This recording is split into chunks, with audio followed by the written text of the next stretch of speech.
তো দেখতে পাচ্ছ মিষ্টি দিয়ে কিন্তু এখন কিন্তু কি বলছে রুটি মানে আটা বেলছে। গুছি কাটবো। লেচি কাটবে, আচ্ছা। তো অর্ডার আছে নাকি? অর্ডার আছে 30টা, একজন রুটি নেবে।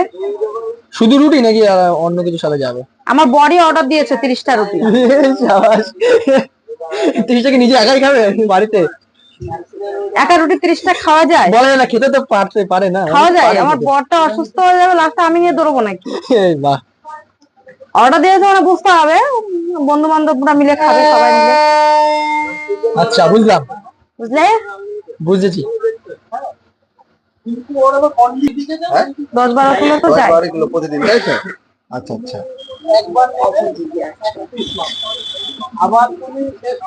আচ্ছা, হ্যাংলা বাজার মেয়ের অন্নপ্রাশনে গেলে কেমন লাগলো? খুব ভালো, সত্যি খুব ভালো। বিশাল পরিবারের আয়োজন নাকি? পরিপাটি বলতে খাওয়া দাওয়াটা আমি ছাড়লাম, ওইসব দিকে যাচ্ছে